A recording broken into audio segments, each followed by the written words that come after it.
Salut à tous, j'espère que vous allez bien. Bienvenue dans cette nouvelle vidéo qui démarre à bord d'un véhicule 100% électrique. Mais vous l'avez vu dans le titre, ce n'est pas de cet Opel Mokka-e dont je vais vous parler, mais plutôt du fait que Tesla a ouvert son réseau de superchargeurs à tous les propriétaires de véhicules 100% électriques. Alors moyennant évidemment quelques conditions, à savoir qu'il faudra tout simplement que votre voiture soit dotée d'un port de charge combo CCS. Alors ça évidemment pour les véhicules les plus récents, ça posera pas de souci, mais est-ce que c'est réellement votre cas si jamais vous utilisez d'autres véhicules? Je pense par exemple à des Nissan Leaf qui sont un petit peu plus datés, etc. Et l'autre condition qui va être très simple à remplir, c'est qu'il va falloir vous créer un compte en ligne Tesla. Et tout ça, ça se passe depuis l'application mobile. Moi, je l'ai fait sur Android. Franchement, c'est extrêmement rapide. On saisit ses coordonnées, on remplit une adresse mail, etc. On remplit évidemment, on renseigne évidemment sa carte bancaire pour ensuite procéder au paiement. Il y aura différentes formules de paiement puisqu'on peut souscrire à un abonnement de 13 € par mois ou alors ensuite passer au coût de la recharge, au coup par coup, j'ai envie de dire. Et ça, je vais vous dire un petit peu plus tard dans la vidéo ce qu'il en est une fois que j'aurai accédé à la borne, une fois que j'aurai entre guillemets, refait un petit peu le plein de cet Opel Mokka-e. Alors, si je précise évidemment que c'est une Opel Mokka-e, non seulement c'est parce que j'ai l'occasion d'avoir ce véhicule et donc du coup, je me rue vers le point de charge qui est ouvert à tous, à savoir le superchargeur Tesla de Vélizy.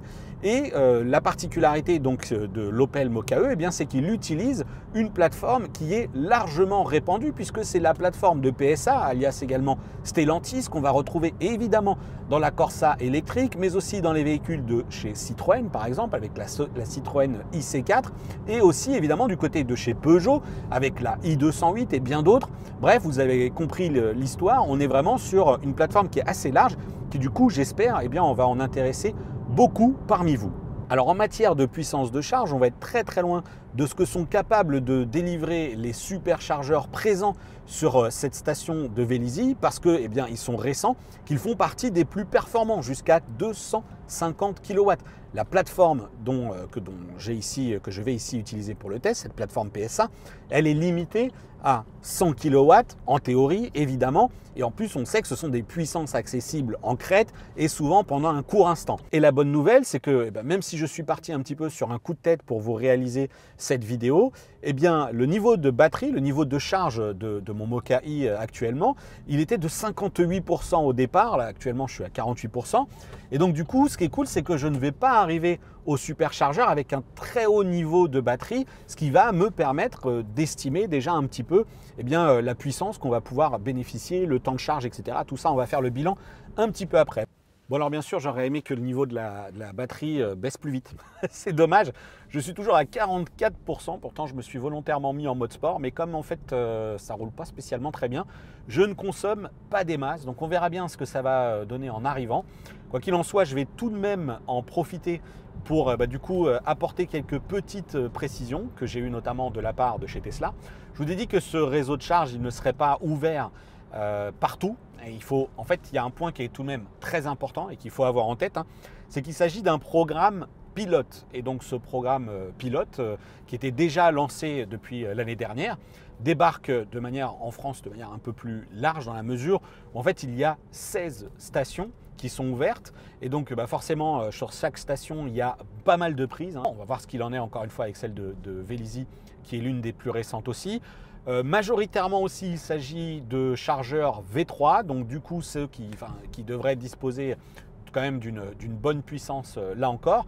Et donc parmi ces 16 stations, là je vous affiche effectivement cette carte. Malheureusement je ne vais pas vous dire que comme en Tesla, vous allez pouvoir traverser la France sans vous prendre la tête, etc. Parce que tout ça, ça va être évidemment grandement dépendant de l'autonomie de base de votre véhicule 100% électrique évidemment. Je vous ai aussi parlé du coût de cet abonnement de 13 € par mois, 12,99 €. La bonne nouvelle, c'est qu'il n'y a pas d'engagement. Et donc du coup, si jamais vous voulez juste souscrire à un abonnement parce que vous savez que vous partez en véhicule électrique, que vous allez être sujet à faire plusieurs recharges, ces 12,99 € vont pouvoir être annulés à tout moment. Ça sera vraiment un investissement ponctuel, par exemple au moment des 2 mois de l'été, pour profiter de tarifs plus intéressants. Les tarifs plus intéressants, je les ai obtenus là aussi de la part de Tesla, qui me dit qu'on est sur une moyenne, alors hors abonnement, c'est-à-dire coût de charge local, en moyenne de 54 centimes par minute. Ça, c'est en moyenne, hein, constaté, parce que vous allez avoir des bornes qui seront à plus, vous aurez des bornes qui seront à moins sur ce fameux réseau de 16 stations superchargeurs accessibles. Et si jamais vous souscrivez à l'abonnement, eh bien, vous retombez à ce prix de 40 centimes du kilowattheure, hein, parce qu'on est vraiment sur un réseau de charge qui fonctionne au kilowattheure délivré. Et ensuite, eh bien là, du coup, on retombe sur la formule abonnement qui est du coup proche de celle des clients Tesla vraiment. Les avantages qu'il subsiste évidemment pour les véritables propriétaires de Tesla, c'est ce que je ne vais pas moi avoir ici, à savoir le préconditionnement de la batterie à l'approche d'un superchargeur. On sait que quand il fait très chaud, quand il fait très froid, etc., bénéficier du préconditionnement de la batterie eh bien, équivaut évidemment à une meilleure puissance de charge. Alors là, le temps ne nous est pas facturé, mais du coup, vous irez néanmoins plus vite à recharger. Cette fois-ci, ce sera du temps global de gagner sur votre temps de parcours. Et évidemment, dans les véhicules de chez Tesla, vous retrouverez toute cette capacité de l'infotainment, du système multimédia qui est intégré dans les Tesla et qui reste parmi évidemment les meilleurs, à savoir ce planificateur de charge super intelligent. Et donc du coup, vous devriez là encore profiter de cet avantage. Néanmoins, c'est une très bonne chose que ce projet pilote se mette en place. Alors lorsqu'on demande à Tesla, mais est-ce que vous pensez que ce projet pourrait être avorté? Eh bien non, c'est a priori pas l'objectif. Évidemment, on se doute bien que quand Tesla ouvre son réseau de charge, c'est pour le rendre, évidemment, favoriser la mobilité électrique, m'ont-ils régulièrement répété au téléphone. Mais évidemment aussi, il faut le comprendre, l'objectif, c'est de rentrer plus d'argent pour continuer à étendre ce réseau de superchargeurs. Et ça, franchement, on ne peut pas se plaindre, parce que de toute façon, c'est génial. Et puis de toute façon, c'est le réseau le plus vaste actuellement. L'autre élément extrêmement important de ce projet pilote, c'est que évidemment, ça va permettre à Tesla d'identifier les bugs, qu'ils soient logiciels, c'est-à-dire dans le mode de communication entre le véhicule et la borne. Visiblement, certains logs auraient déjà pointé le fait que certaines marques, certains modèles de véhicules avaient des interruptions de charge, donc des problèmes sur lesquels Tesla travaille a priori assez activement. Et évidemment, identifier les superchargeurs qui se retrouveraient non seulement embouteillés en fait, c'est-à-dire ne pas gâcher l'expérience, qu'elle soit évidemment pour les propriétaires actuels de Tesla, mais aussi pour les propriétaires de tous les véhicules 100% électriques qui pourraient créer comme ça encore plus de frustration. Et c'est aussi pour cette raison, être capable d'identifier de potentiels points bloquants, que Tesla pour l'instant s'est focusé sur 16 stations en France, des zones qui vraiment ont été identifiées comme étant capables d'absorber un pic de présence et un pic de consommation aussi a fortiori, en tout cas une grosse densité, une accélération de la densité et de ce niveau de charge. Voilà. Ce qui est génial, c'est que évidemment, je pense que ça va mettre un sacré coup de pied dans la fourmilière parce que le réseau de charge en France c'est quand même pas génial. On a des acteurs qui montrent franchement une lenteur assez remarquable à déployer des choses. Et donc du coup, c'est vraiment cool que Tesla débarque et s'intéresse et se dise, voilà, nous on va ouvrir. Projet pilote, attention, 16 stations, mais je pense que certains doivent commencer à perler un petit peu en se disant, là ils tiennent quelque chose et il ne faudrait surtout pas qu'on perde notre occasion, qu'on perde notre fenêtre de tir, j'ai envie de dire, pour être présent. Voilà. Je suis vraiment tout prêt maintenant, donc on va voir ce que ça va donner cette fois-ci à la prise pour voir quelle va être vraiment cette expérience, cette concrétisation de l'expérience superchargeur pour tous. Voilà, je suis arrivé à destination, forcément il pleut, il y a du vent, donc du coup j'espère que ça ne va pas trop gâcher le résultat de cette vidéo, qu'on va bien m'entendre et puis que l'objectif ne va pas se retrouver complètement saturé par les gouttes d'eau. Mais regardez, je ne sais pas si vous avez l'habitude de voir un petit peu à quoi ressemblent ces réseaux de supercharge Tesla, mais moi franchement je trouve toujours ça aussi dingue. Là ici, Vélizy, Villacoublay, hein, je l'ai dit, c'est quand même l'une des zones les plus remarquables, des stations récentes. Mais on est quand même ici en présence de 16 stations de recharge dans ce centre commercial. Et ce qui est naturellement amusant, eh bien, c'est que on se rend bien compte que finalement, je pense assez peu de gens encore aujourd'hui sont au courant actuellement, parce que finalement, c'est disponible depuis ce 31 janvier, donc hier à 14 h. Le projet pilote, encore une fois. Donc les gens me regardent un petit peu bizarrement, mais qu'est-ce qu'il fait là, lui, avec son Opel bicolore en plus? Bref, je ne passe pas inaperçu, c'est pas ce qui nous intéresse. intéresse ici, on va tout de suite se lancer dans le processus pour déclencher la charge et voir si c'est simple ou pas.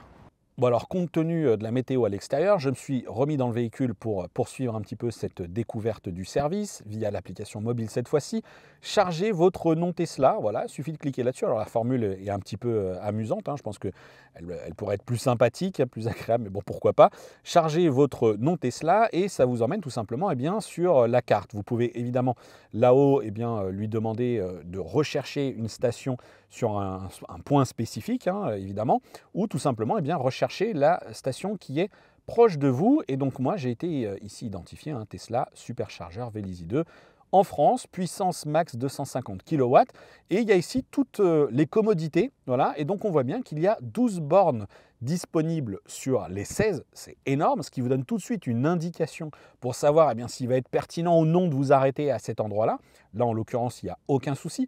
Le prix de la recharge, je vous l'ai dit, il peut varier. Il sera ici en l'occurrence de 56 centimes par kilowattheure et payer 38 centimes si jamais vous prenez l'adhésion, évidemment, qui, comme je le disais, est un abonnement à 12,99 € par mois. Ensuite, il y aura les frais injustifiés, frais d'occupation injustifiés qui peuvent s'élever à 1 € par minute. Attention, ça devient vite énorme, c'est tout simplement pour éviter les voitures ventouses.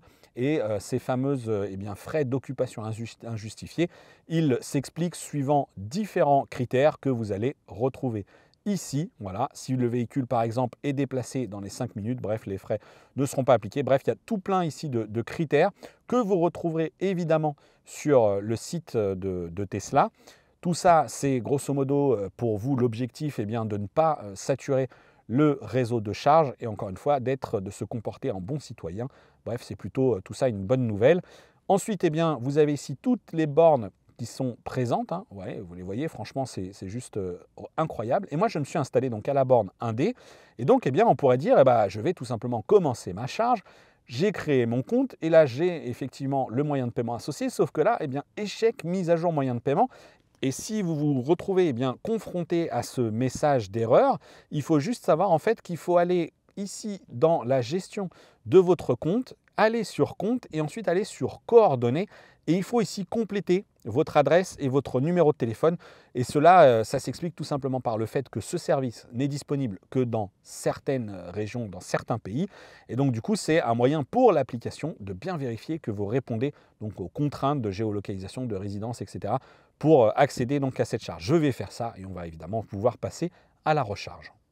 Enfin, lancer la charge, j'aurais bien aimé, parce que la réalité s'est passée tout autrement. D'abord parce que dans la précipitation de ce tournage, j'ai oublié de respecter la précieuse règle du RTFM. J'ai en effet tenté de déclencher des recharges sans respecter le processus qui indique pourtant clairement qu'il faut commencer par brancher le pistolet, puis activer la charge depuis l'application. Malheureusement, après de multiples essais, le problème se situe ailleurs, car tous les essais qui ont suivi ont été aussi infructueux, et cela malgré l'aide de mon confrère journaliste Maxime Fontanier, tant ici derrière la caméra que sur le processus d'identification. Persuadé que tout était renseigné correctement avec l'aide de Maxime Fontanier, qui justement lui aussi avait pu faire cet essai avec une BMW réalisée avec succès, d'ailleurs la vidéo est disponible sur Automobile Propre, là encore il y a un problème de paiement lié à ma carte bancaire. Malheureusement, après avoir désinstallé l'application, renseigné à nouveau mes coordonnées postales et bancaires, la charge a toujours refusé de se lancer. Plan B, je récupère auprès de l'application de ma banque mon IBAN, autre moyen de paiement accepté par l'application de Tesla. Là, l'étape du paiement accepte d'aboutir, mais la charge ne démarre pas pour autant. Bon, et bien voilà, comme vous le voyez, il commence à faire nuit hein, là sur Vélizy. En fait, c'était un plan ultra motivé. J'étais super motivé vraiment pour tester ce réseau de superchargeurs ouvert désormais à tous, entre guillemets, en tout cas à tous les propriétaires de véhicules 100% électriques avec ces prises combo CCS. Et ça a été un petit flop quand même, hein, un joli flop, voilà.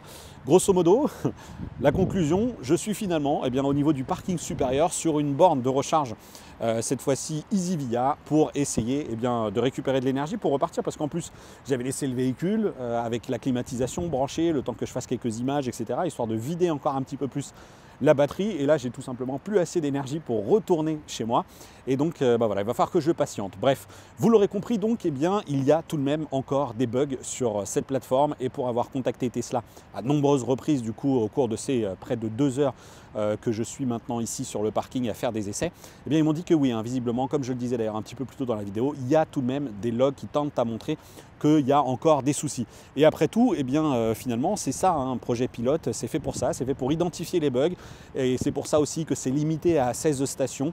Mais visiblement, ce n'est pas encore pour tout de suite que vous pourrez compter de manière complètement transparente sur un coup de tête pour vous dire je vais aller recharger chez Tesla. Faites des essais d'abord sur potentiellement des bornes à proximité de chez vous qui seraient compatibles, hein, des réseaux superchargeurs, pour vérifier donc que votre véhicule vraiment supporte cette recharge. Parce que systématiquement, moi j'ai eu un message d'erreur m'invitant à changer de borne. Alors oui, du coup, j'ai changé de borne, mais je suis passé sur une borne EasyVia. Le plus triste, eh bien, c'est que finalement, je repars un petit peu, non pas déçu, parce qu'encore une fois, c'est une phase de projet pilote, mais je suis déçu tout simplement parce que je n'ai pas pu essayer, je n'ai pas pu voir ce que ça donne avec cette plateforme qui est vraiment très très large, qui est la plateforme qui est distribuée partout. Est-ce que c'est lié directement à la gestion de cet Opel Mokka-i? Est-ce que ça va être commun vraiment à toutes les plateformes qui sont, enfin tous les véhicules qui profitent de cette solution de chez PSA Stellantis? Tout simplement pour le savoir, je vous invite à consulter peut-être aussi les forums, ce qui est dit, ce qui est remonté. Bref, c'est un projet qui démarre, à suivre vraiment, et tout simplement peut-être que j'aurai l'occasion de réessayer un peu plus tard. Je pense que Tesla aussi reviendra vers moi avec peut-être plus d'explications si je les ai au moment où je monte cette vidéo. Restez aussi branchés avec les commentaires pour voir un petit peu comment ça évolue. Évidemment, je vous invite vous à réagir dans les commentaires si vous avez pu essayer. Dites-moi ce que vous avez pensé évidemment de cette vidéo. Réagissez dans les commentaires. Vous avez vu les réseaux sociaux s'afficher. Je vous dis à bientôt pour une prochaine vidéo. Moi, je suis parti pour un petit plan galère parce qu'en plus, ça ne recharge pas très très vite. Je pense que je suis bon pour attendre au moins une bonne heure et demie ici. Bref, les joies du véhicule électrique et de tous ces projets pilotes, j'ai envie de dire. Bon, allez, je vous dis à bientôt pour une prochaine vidéo. D'ici là, portez-vous bien. Ciao!